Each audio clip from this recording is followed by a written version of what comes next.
Hello everyone, स्वागत है आप लोगों का ऑल एग्जाम प्लेस के इस प्लेटफॉर्म पर। मेरा नाम है लोकेश गुप्ता। हम लोगों ने यहाँ पर पॉलिटिकल साइंस की जो पीवाई क्यूज है एमपी सेट के लिए, उनकी हमने एक सीरीज शुरू की थी। यूनिट 3 हम लोगों की हो चुकी है, यूनिट 4 पे हम लोग बात कर रहे हैं।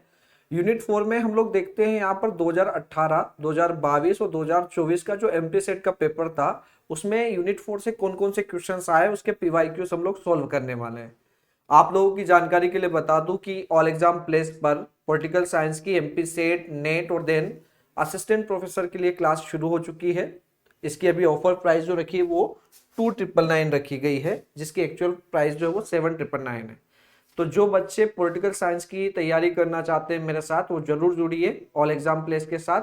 ठीक है, चलिए पहले हम लोग इसमें बात करते हैं कि कौन कौन से ऐसे टॉपिक है यूनिट 4 में जो हमारे लिए बहुत इंपॉर्टेंट है, जिनको पढ़ना ज्यादा जरूरी है, और कौन से ऐसे जिन्हें हम कम ध्यान दें तो भी हमारा काम चल जाएगा। ऐसे टॉपिक्स भी हम लोग देखते हैं। इसके बाद हम पीवाईक्यूज क्वेश्चन जो है उस पर बात करेंगे। ठीक है, चल शुरू करते हैं। पहले तो हम लोग बात करते हैं कौन से टॉपिक इंपॉर्टेंट है। तो यहाँ पर एक जो आपकी अप्रोच वाला जो टॉपिक है उपागम, इसमें आपको थोड़ी थोड़ी चीजें देखनी है, और साथ में इसमें सबसे मेन फोकस जो रखना है वो उपनिवेशवाद और वी उपनिवेशीकरण जो है, इस पर आपको क्वेश्चन तैयार करना है। माने इस टॉपिक को अच्छे से तैयार करना है, क्योंकि इस पे प्रश्न पूछे गए हैं। तो उपनिवेशवाद के टाइप्स, उपनिवेशवाद विरोधी संघर्ष और वी उपनिवेशीकरण की जो प्रक्रिया है, डिकोलोनाइजेशन, उस पर आपको तैयार करना है। इसके अलावा राष्ट्रवाद, राष्ट्रवाद यूरोप में किस प्रकार हुआ, गैर यूरोपीय देशों में किस प्रकार हुआ, वो आपको देखना है। उसको आपको अच्छे से पढ़ना है। ठीक, साथ ही अगला आपको देखना है राजनीतिक शासन प्रणालियां। राज्य सिद्धांत इतना ज्यादा भी नहीं देखेंगे तो चलेगा ना, हल्का फुल्का एक नजर घुमा लीजिएगा। पर राजनीतिक शासन प्रणाली आपको देखनी है, जैसे डेमोक्रेसी क्या होती है, डेमोक्रेसी के फिर अदर अदर टाइप्स जो है वो बात करना है। इसके अलावा गैर डेमोक्रेटिक प्रणालियां जो है पैतृकवाद, अधिकारी तंत्री, प्राधिकारवाद, सैन्य तानाशाही, सर्वाधिकारवाद, फांसीवाद, इसके बारे में आपको देखना है। संविधान और संविधानवाद पे भी प्रश्न पूछे गए हैं कि संविधान क्या है। संविधानवाद पर संविधान के विभिन्न रूप, विधि का शासन, न्यायिक स्वतंत्रता, संविधानवाद के बारे में पूछा जाता है। इसके अलावा अगर हम देखें तो यहाँ पर विकास से प्रश्न पूछे गए हैं। तो अल्प विकास, निर्भरता, मॉडर्नाइजेशन, विश्व व्यवस्था सिद्धांत और विकास एवं लोकतंत्र, इस टॉपिक को भी आपको अच्छे से तैयार करना है। ठीक, साथ ही कर्ता और प्रक्रिया, इसमें निर्वाचन की पद्धतियां, पॉलिटिकल पार्टीज जो है इसके टाइप्स, दलीय प्रणाली, जो हमारे इंटरेस्ट ग्रुप होते हैं, हित समूह होते हैं, उसकी बात करना है। दबाव समूह की बात करना है। यहाँ पर एनजीओ वगैरह दिया गया है, सिविल सोसाइटी दिया गया है। तो आपको सामाजिक आंदोलन, नए सामाजिक या नव सामाजिक आंदोलन, एनजीओ और सिविल सोसाइटी, इससे प्रश्न पूछे जाते हैं, तो ये भी तैयार करना है। बाकी जो रिमेनिंग टॉपिक है उसको अगर आप कम ध्यान भी देंगे तो आपका काम हो जाएगा, है ना। मैं ये भी नहीं कह रहा हूं कि पुराने टॉपिक बिल्कुल नहीं, मतलब जो टॉपिक हमने छोड़े वो बिल्कुल ध्यान नहीं देना है, पर ज्यादा फोकस इन टॉपिक पे रखना है, क्योंकि यहां से प्रश्न थोड़े से ज्यादा पूछे गए हैं। ठीक है, चलिए अब हम लोग थोड़ा सा बात करते हैं यहाँ पर पीवाईक्यूज के बारे में कि 2018, 22 और 24 के जो एमपी सेट के पेपर में यूनिट वाइज क्वेश्चंस क्या क्या आए थे, उस पर बात करते हैं। तो पहला एक प्रश्न है हमारे पास में, who known as the father of comparative politics, तुलनात्मक राजनीति के जनक किसे कहा जाता है। एमपी सेट 2024 का प्रश्न है। आपके ऑप्शन है चाणक्य, प्लेटो, अरस्तु या फिर दिन सेबाइन। तो बताइए इसका आंसर क्या रहेगा। इसका सही आंसर रहेगा अरस्तु। अरस्तु ने लगभग 158 देशों के संविधान का अध्ययन किया था, वहां की राजनीतिक व्यवस्था को समझा था। इसीलिए कहा जाता है कि तुलनात्मक राजनीति के जो जनक है वो माने जाते हैं अरस्तु। ठीक है, अरस्तु प्लेटो के शिष्य है, ध्यान रखिएगा। और अरस्तु के शिष्य का नाम है सिकंदर, जो विश्व विजेता रहा है। अरस्तु का मध्य मार्ग का सिद्धांत भी बड़ा फेमस है। एक तो हमारे यहाँ मध्य मार्ग के सिद्धांत में भारतीय विचारकों में बुद्ध का मध्य मार्ग का सिद्धांत है। ऐसे ही एक मिडिल पाथ थ्योरी जो है वो अरस्तु की भी बड़ी प्रसिद्ध है। तो थोड़ा सा इसको आप देखिएगा। हम लोग यूनिट 2 में इनके बारे में पूरे विचार इनके देखे हैं, पढ़े भी हम लोगों ने। ठीक है, तो इसका सही आंसर जो रहेगा वो अरस्तु है। अरस्तु ने 158 देशों के संविधान की तुलनात्मक अध्ययन किया, इसलिए उनको तुलनात्मक राजनीति का जनक माना जाता है। सेकेंड क्वेश्चन है, who authored the book constitutionalism and separation of powers. तो ये पुस्तक किसने लिखी आपको ये बताना है, स्टेट 2024 का प्रश्न है। आपके ऑप्शन है एमजी से विले, एक है वुड्रो विल्सन, जीन ब्लांडेल या फिर वॉल्टर बेजहार्ट। तो इसका सही आंसर जो रहेगा वो रहेगा एमजे से विले। इन्होंने 1967 में ये पुस्तक लिखी थी। इसमें संवैधानिकता और शक्ति विभाजन के सिद्धांत का ऐतिहासिक विकास क्रम बताया है। तो संवैधानिकता और शक्ति विभाजन किस प्रकार डेवलप हुई है उसकी इसमें बात की गई है। वुड्रो विल्सन के बारे में एक बात जानकर रखना कि प्रथम विश्व युद्ध के समय अमेरिका के मतलब राष्ट्रपति थे, और विश्व युद्ध की समाप्ति के बाद, प्रथम विश्व युद्ध के बाद इन्होंने 14 सूत्र दिए थे। तो विल्सन के 14 सूत्र भी बड़े फेमस है। साथ ही विल्सन जो है यहाँ पर जो हमारा लोक प्रशासन सब्जेक्ट है, अभी हमारे सिलेबस में भी लोक प्रशासन है ना, तो लोक प्रशासन यूनिट 9 में पढ़ेंगे हम लोग। उसके जनक जो माने जाते हैं वो वुड्रो विल्सन माने जाते हैं। ठीक। आधुनिक केडर पार्टी की अवधारणा किसने दी थी? रूड कुले, मॉरिस डुवर्जर, जियोवानी साटोरी या फिर इनमें से कोई नहीं। तो इसका सही आंसर रहेगा मॉरिस डुवर्जर। मॉरिस डुवर्जर ने ही पार्टियों का कुछ क्लासिफिकेशन बताया है, और उसमें एक क्लासिफिकेशन वो देते केडर बेस्ड पार्टी। इसमें मास पार्टी और केडर बेस्ड पार्टी के बीच में इन्होंने अंतर किया है। तो इसमें जनदलीय पार्टियां और एक जो केडर आधारित पार्टी है उसमें भेद करते हुए राजनीतिक दलों की संगठनात्मक संरचना को स्पष्ट किया है इन्होंने। नेक्स्ट है the term laces fair is associated with which of the form of state. माने लेसेस फेयर शब्द किस प्रकार के राज्य से जुड़ा हुआ है? एमपी सेट 2024 का प्रश्न है। लोकतांत्रिक राज्य से, समाजवादी राज्य से, कल्याणकारी राज्य से, या इनमें से कोई नहीं।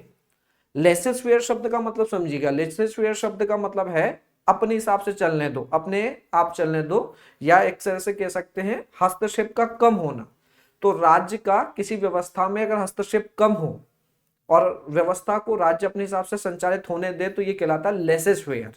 और ये शब्द मुख्यतः जुड़ा हुआ है पूंजीवादी व्यवस्था से। तो इसका सही आंसर इनमें से रहेगा कोई नहीं, क्योंकि ये जुड़ा हुआ किससे है? पूंजीवादी व्यवस्था से। लेसेस फेयर का अर्थ का है यहाँ पर राज्य का न्यूनतम हस्तक्षेप। ये पूंजीवादी उदारवादी राज्य से जुड़ा है, न कि कल्याणकारी या समाजवादी। समाजवादी राज्य में तो पूरी चीजें सरकार ही नियंत्रित करती है। कल्याणकारी राज्य में भी राज्य की भूमिका कल्याणकारी होती है, और डेमोक्रेटिक राज्य में भी यहाँ पर व्यवस्था सारी नियंत्रित करना सबको जो है एक कानून के अधीन, विधि के अधीन रहते हुए उस व्यवस्था संचालित करने का अधिकार लोकतांत्रिक राज्य में मिलता है। तो इसका सही आंसर रहेगा पूंजीवादी राज्य।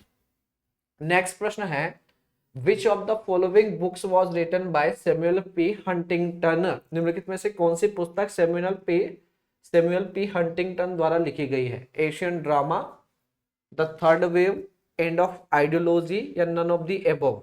तो इसका सही आंसर रहेगा the third wave. Samuel Huntington ने लोकतंत्र किस प्रकार विभिन्न देशों में आया, तो लोकतंत्र के वो 3 चरण बताते हैं। तो इस पुस्तक में उन्होंने लोकतंत्र के 3 चरणों की व्याख्या की है ना। तो इनकी फेमस पुस्तक है द थर्ड वेव।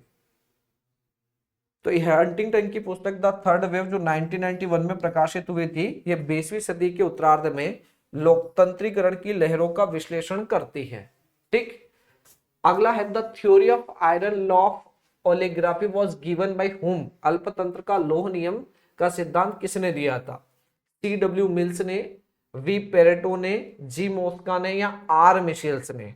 तो इसका सही आंसर रहेगा आर मिशेल्स। ठीक है।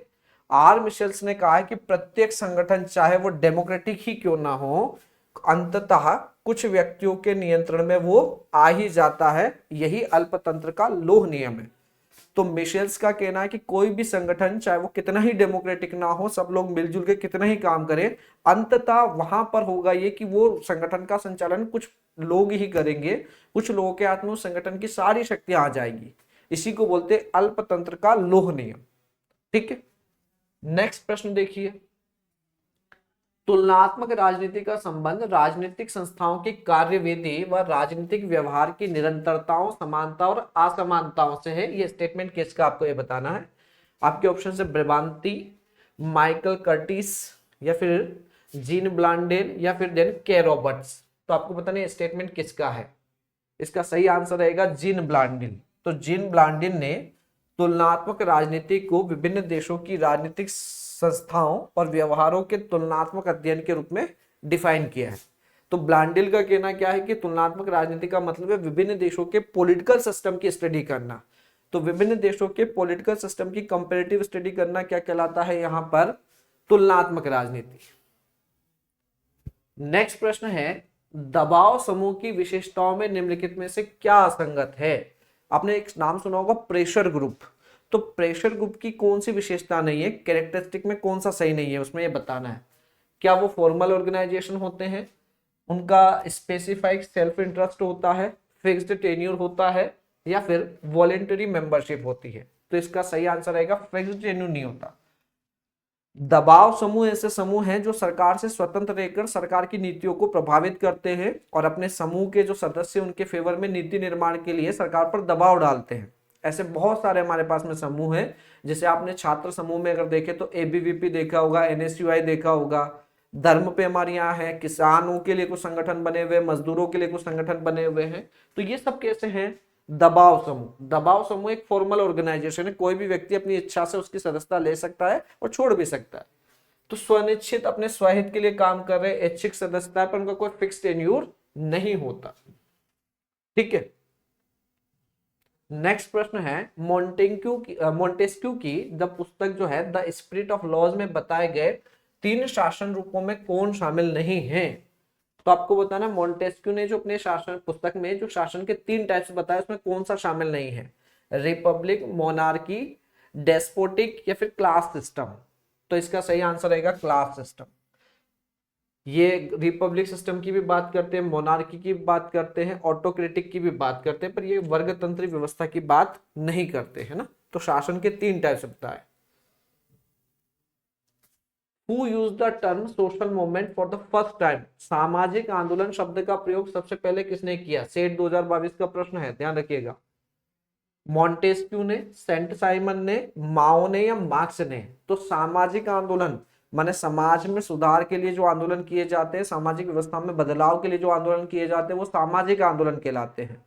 और बहुत सारे हमारे यहाँ पर भी 18वीं 19वीं शताब्दी में धार्मिक सामाजिक सुधार आंदोलन हुए हैं।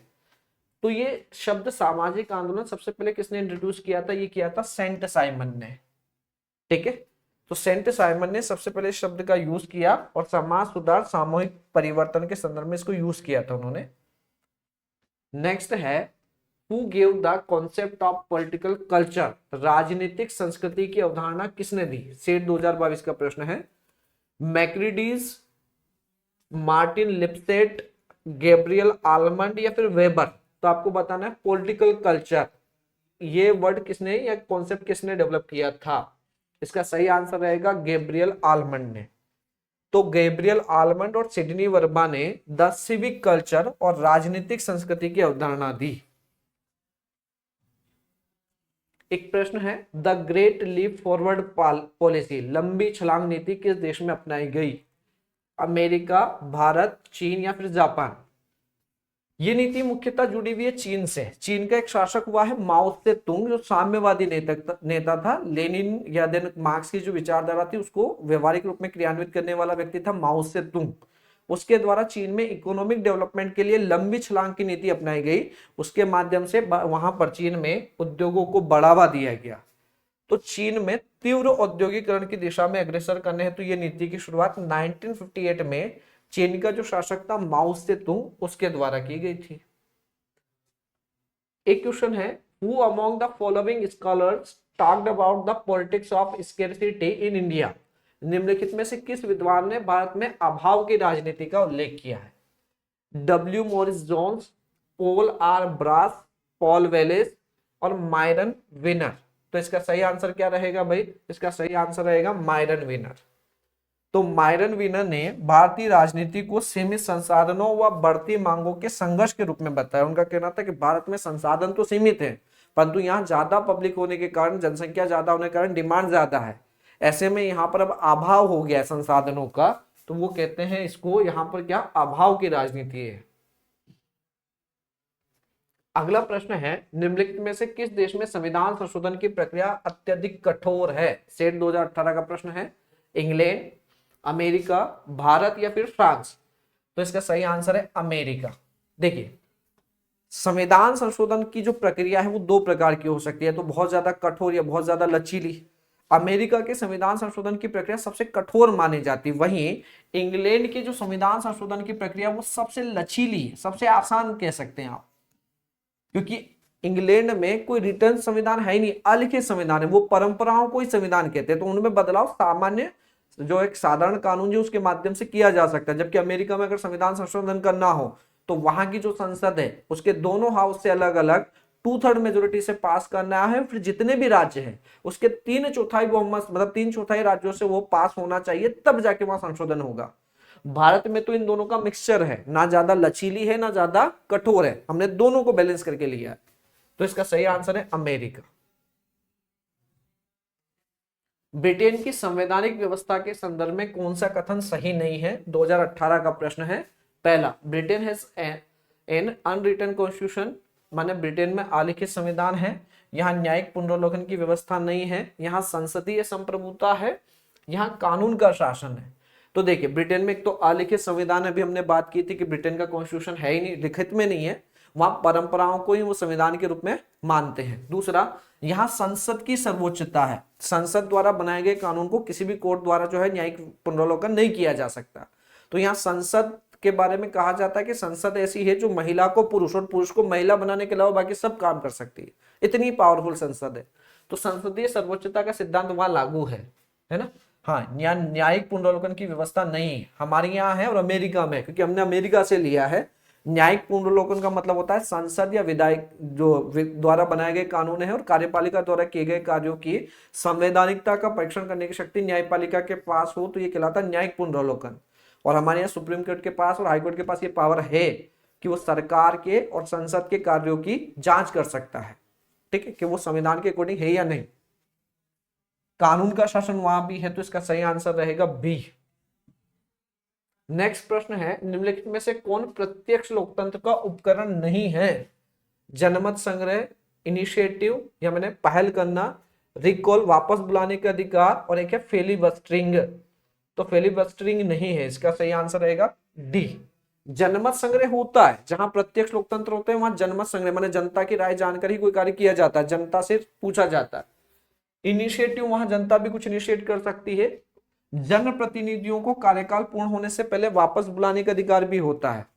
साथ ही आप लोग एक बात जानकारी ध्यान रखिएगा, प्रत्यक्ष लोकतंत्र का एकमात्र एग्जाम्पल जो है वो स्विट्जरलैंड है, वर्तमान में स्विट्जरलैंड में है ना, बाकी सब जगह अप्रत्यक्ष लोकतंत्र है। ये जो शब्द है फिलिबस्टरिंग, ये संसद में विधेयक को रोकने की प्रक्रिया के लिए यूज किया जाता है, जो दोनों प्रकार के लोकतंत्र में चलता है, प्रत्यक्ष और अप्रत्यक्ष दोनों में। हालांकि प्रत्यक्ष लोकतंत्र में चूंकि जनता से पूछा जाता है इसलिए वहां ज्यादा महत्व नहीं है, अप्रत्यक्ष लोकतंत्र में ज्यादा प्रचलित है। किस देश ने एक ही बार में वयस्क मताधिकार लागू किया, है ना? Which country introduce universal adult franchise in one go? America, Australia, England या फिर भारत?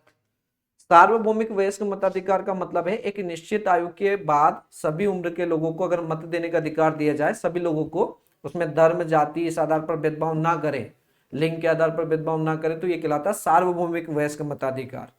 और भारत में अनुच्छेद 326 में इसकी व्यवस्था की गई है कि भारत में पहले प्रावधान यह था कि 21 वर्ष से अधिक उम्र के आयु के सभी लोगों को वोट देने का अधिकार दिया गया है। अब उसको एज को हमने कम कर दिया है 61वें संविधान संशोधन के माध्यम से, और अब कर दिया 18 वर्ष।